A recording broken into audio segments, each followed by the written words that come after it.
Hi, everyone. Harry here to talk about Donald Trump's botched effort to try to move the Manhattan DA criminal charges against him from state court, where criminal charges under state law are normally brought to federal court. Um, what is going on here? First, remember the case. This is Alvin Bragg's case, and it all emerges from the Stormy Daniels episode where he pays hush money through the offices of Michael Cohen in order to keep, or this is the allegation, seems quite strong, to keep it from coming out at the very end of the campaign. What he does thereafter that constitutes crimes under New York law. You know, you monkey around with. There's a false statement initially saying it was for business expenses when it isn't, and those sorts of things. So we're in Stormy Daniels land. All right, why does he want to be in federal court? Two reasons, a small one and a big one. The small one is the jury pool. And it's a slightly better pool for Trump. No, of course, anywhere in New York is pretty. He's poisoned pretty well, but Manhattan, his old stomping grounds, is in the 90% of people who revile him. That's not an official poll. That's just me. That's just sort of the impression. And the jury pool for now is in Manhattan. If it went to federal court, it would be a little broader. Some of the surrounding suburban communities with business commuters from Westchester or Rye. Well-to-do people taking the train into Manhattan, and maybe there'd be, a better, likely there'd be, more Trump supporters there than in Manhattan only. But that's, of course, a pretty low bar. That's the small reason. The big reason is he wants to argue that when he did all this stuff with Stormy Daniels, he was acting in his capacity as a federal official. That is, the president of the United States. Because if you're acting in that capacity, first, that's your hook to remove a case from state to federal court. It's almost always done for civil cases, but you can do it, at least theoretically, for criminal cases. And we saw this before with the E. Jean Carroll case. He wants to say, I'm acting in my official capacity, and from back in Reconstruction days, Congress had passed a statute to keep state courts and lawmakers from administering kind of home cooking and hailing feds into state court and basically railroading them. So this removal statute says you can remove if you were acting in the scope of your employment as a federal official. And moreover, and again, we saw this in E. Jean Carroll, there's a separate, if you were doing that, you get immunity it's not 100%, but pretty big immunity anyway. So getting it into federal court is nearly tantamount to dismissing the whole thing.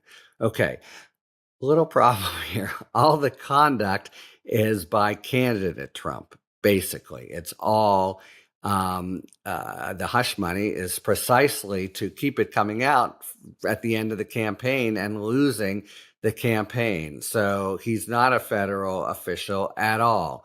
How did he try to get around this yesterday in a 2.5-hour argument before the judge in the Bragg case? Justice, that's what they call judges at the trial level, Justice Hellerstein. Okay, so first, we've heard this before, it's because he signed one or two of the final checks reimbursing Michael Cohen while he was president. So there you go. The conduct is, the very tail end of it, the tail very much wagging the dog being all the payout of the hush money and the false certifications, etc.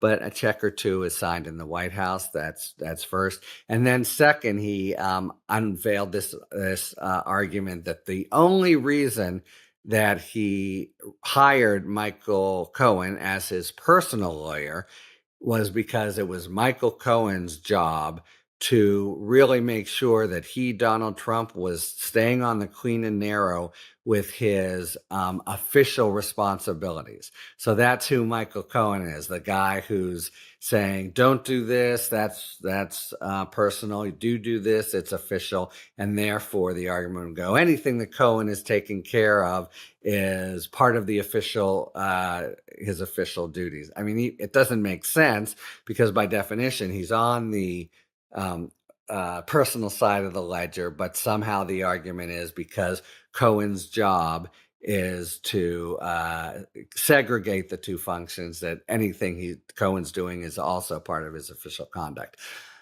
One more big problem, though, that's not Cohen's job, and it never was. So what actually happened in the hearing before Hellerstein is the lawyer for Trump got up and asked to present a witness, which had been specifically, by the way, precluded by the ground rules for the hearing.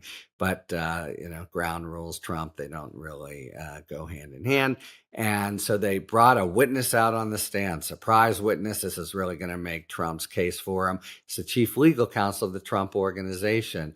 And big problem number 3 is on cross-examination, the assistant district attorney who was saying, keep this case in state court, made mincemeat of him, was able to say, for example, have you ever seen a retainer agreement? No. Is there any evidence whatsoever that Michael Cohen was retained for this special job of keeping Trump on the straight and narrow? No. And then on the contrary, it's clear that it's all personal stuff.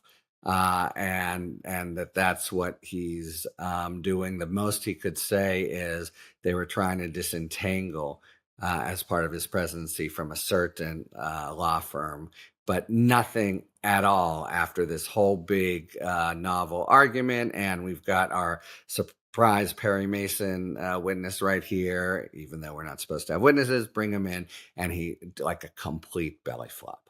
Okay, so that's 3 or 4 total blunders, and then at the end, Justice Hellerstein said, I'm not saying this for sure, but let me give you my impressions now. He'll be doing a opinion in the next couple weeks. I don't see this at all. The quality of justice, by the way, will be just as good in state court as federal court. So, that kind of underlying emphasis of the removal statute doesn't cut it here. Nothing the witness said advanced the ball at all. He as much as said, you've lost this, Trump, and this hearing was a complete belly flop. So we'll look for a written opinion in the next couple weeks. It almost certainly will say things stay in state court. Trump, that means, state Manhattan jury, and very little hope for the argument of, hey, I was just acting as a president at the time when I was making payouts to Stormy Daniels before I even became president. So we'll see exactly how Hellerstein writes it, but he's made it pretty clear this is not going anywhere. Talk to you later. Thanks for tuning in.